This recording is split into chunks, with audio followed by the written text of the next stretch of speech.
Welcome to the Pit Stop Ranch. We keep hearing ourselves say stuff like, it's been 15 years since I went to that.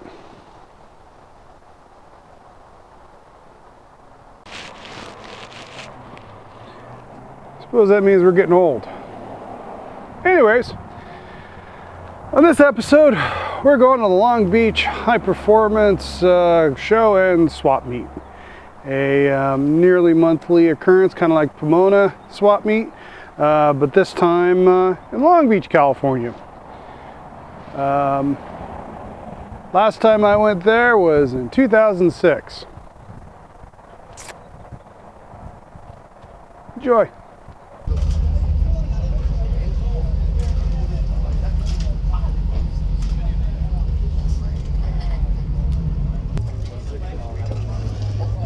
Hudson's, with their large flathead straight sixes, did not have the most horsepower, but because of their low chassis and bodies, they were still some of the fastest cars in early NASCAR history.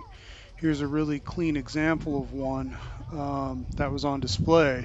Very sharp looking, very beautifully done.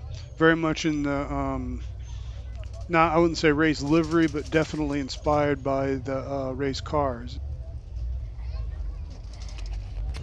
Now, for me, the vendors at the Long Beach Swap Meet seem to be more concentration or a higher concentration stuff I found interesting. At Pomona, with its size and fame, there's a lot more booths that are selling items that are more tangential to the car hobby. Lots of knickknacks, home art, signs, toys, all that stuff that sells well, but could easily be in any flea market. Part of this, I believe, is because I think the Long Beach's organizers are a little stricter on this, what counts as accessories. But also I think that Long Beach's size is a little more obscure. It tends to attract more people like me, or whom are very much interested in specifically just hot rodding, automotive hobbies. So as you can see, there's just so many more. It's just a collection of new and used parts and cool stuff for the various different subgenres within our hobby. Now, another interesting thing at any swap meet, and it's a good place to get new and used, well, good place to get good quality tools if you know what you're looking for, like machinist tools and etc. Now, there's also a lot of people selling cheap Chinese stuff that you could otherwise get at Harbor Freight, probably for less. But then you also have people like this who are selling basically cleaned out old machine shops, and they're selling all the still good machinist tools and dial indicators and micrometers and calipers and so forth. And actually, this is the booth I picked up the dollies, the hammer, and a slapping file that I will show you later. Now, here's of course all the visors and everything that are really popular in kind of the lowrider truck community, and just look cool in any late 40s, early 50s cars and stuff. Here's a 1970 C10, of course, I had to take a closer look at and appreciate. It is a pretty truck. Short bed, custom setup, 70. A lot prettier than mine. Lowered. It's actually got the CST badge on it, which means custom, which is the side trim and a bunch of other stuff. Custom and Chevy 70. There you go. 30K. For sale, $30,000.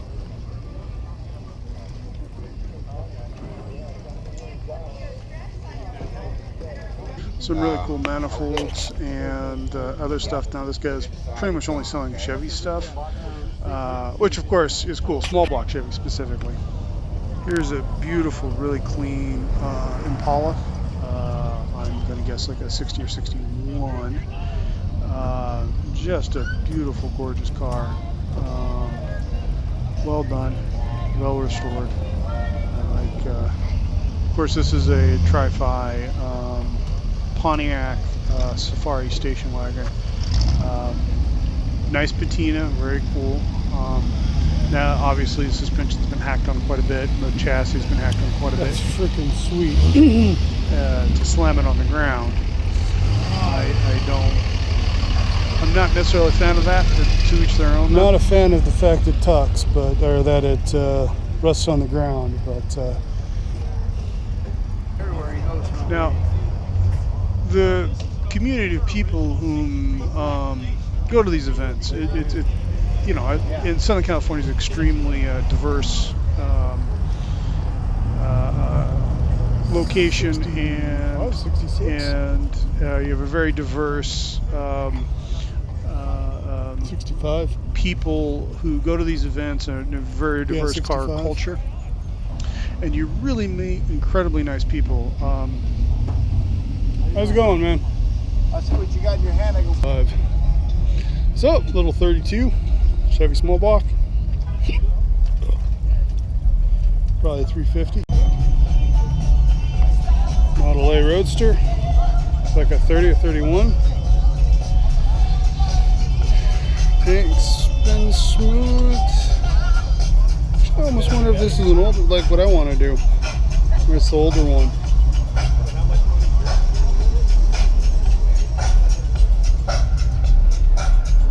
A lot of body work on it.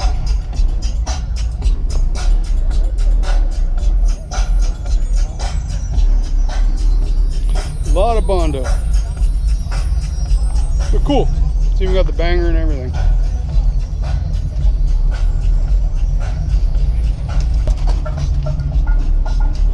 What's it? Packard?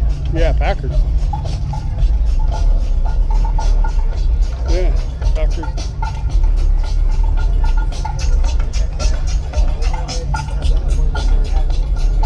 The Buick.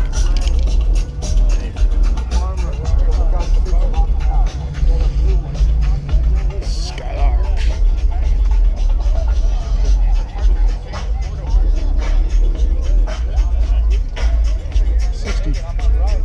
Could be 64, like mine. I'm not sure, to be honest with you. Manual, inside's gutted, set up for race. No, not manual. It's a still set up for race. Been a while since I've been. I think it's a 65. I don't think it's another another Pontiac wagon, Tri-Fi wagon.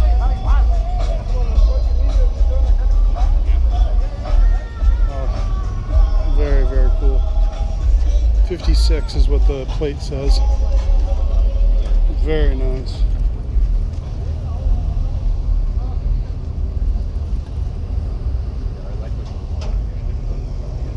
I do really like these. Start Safari as well. Pretty car. If I had one, it'd look like this. Just a little bit lowered, relatively stock looking. Trying to get the original drivetrain to work in it. A bit of an old man car.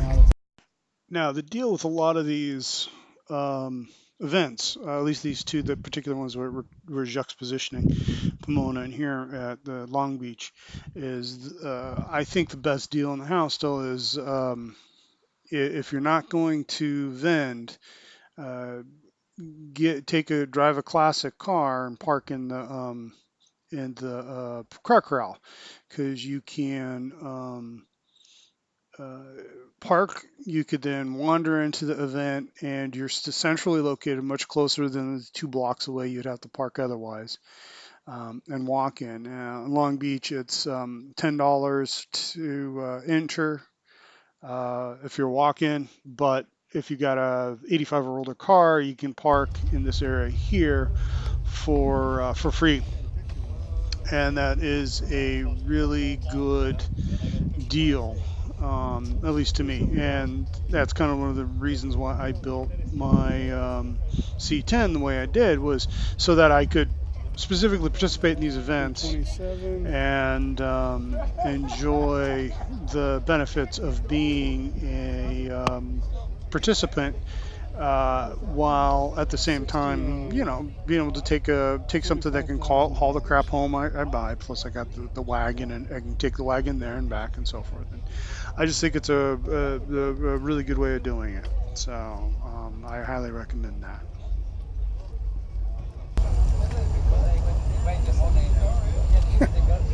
I wonder who that belongs to.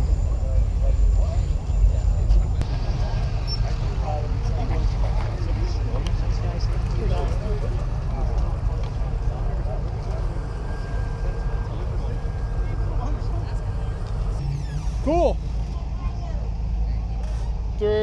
Let's see, 28 5 sedan. I just picked up a body just like this one. Yeah.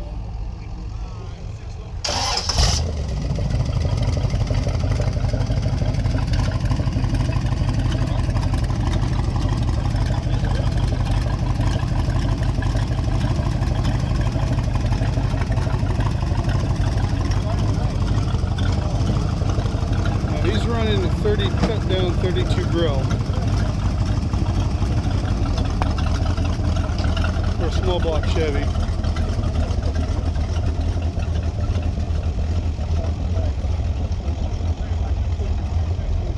Nice, very cool.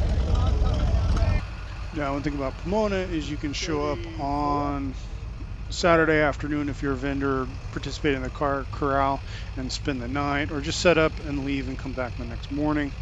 Where here, the vendors, the earliest they can show up is 4:30 on the day of the event, and 6 if you're if you haven't pre-reserved your spot, or you're just participating like I did. Because Pomona, you have the overnight option. There's a much more of a party atmosphere. And the next day, during the day, the car corral is full of people having barbecues and clubs and everything else. Here, you didn't have that atmosphere. It was much more like focused on cars, and it was quite a bit different experience than my experience at Pomona as far as overall atmosphere goes. 10,500. It is.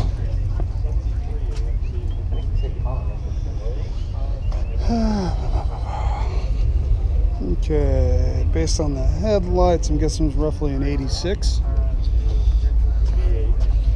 Silverado. Long bed, 10,500. I have no idea if it's a good price or not.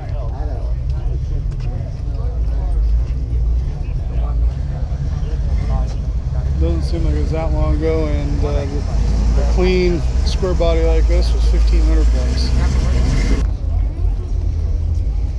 El Camino, 64, 25,000.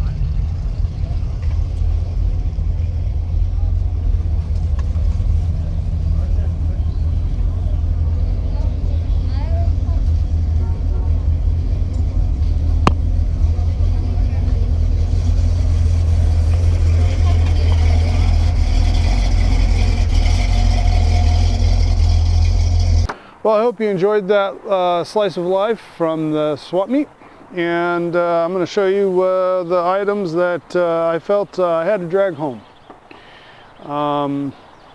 First up, I'm going to go and talk about this ring and pinion set.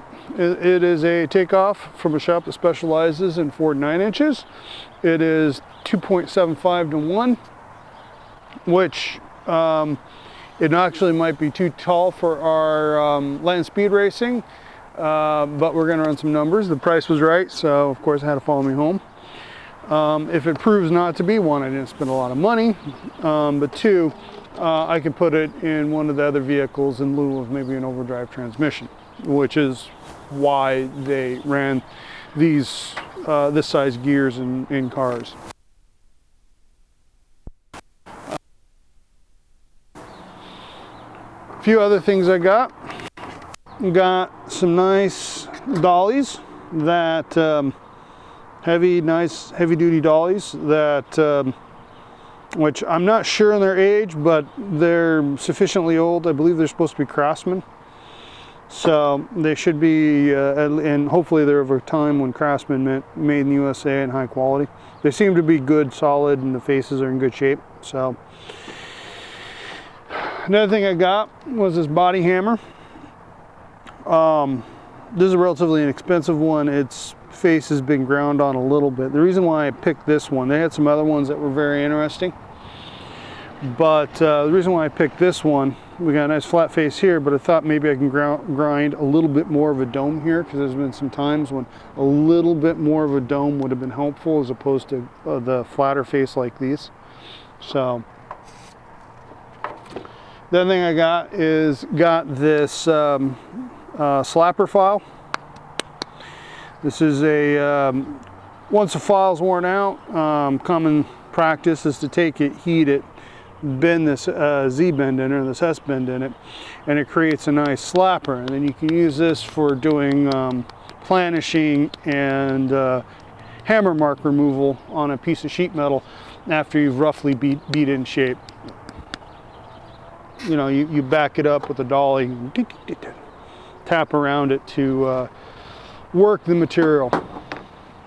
So, and it's something I've been kind of looking for and contemplating converting some of my old files, but it definitely requires a oxyacetylene torch to heat it and bend it. So, and that's one essential tool I do not have yet, is an oxyacetylene torch. And of course, the big item that hopefully are all screaming about and pointing at on your screen is this front axle. This is for a 32 Ford, 4-inch drop. Obviously going to be going with the 5-window coupe. It's a reproduction piece. It's not not an old one that's been heated and bent. I am not sure the manufacturer, but to be honest with you, that I didn't ask. I should have. I didn't.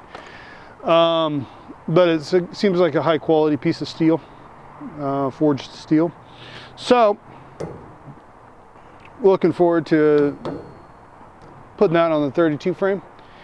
And yeah, that's my haul. Oh, and one last thing. This beautiful piece here. Jimmy is missing its emblem that goes on the front of it. It's nowhere in any of the stuff that we acquired. So I came across this one. It's priced as it was slightly better than a quality reproduction, and it is actually a original, and it's in excellent shape. So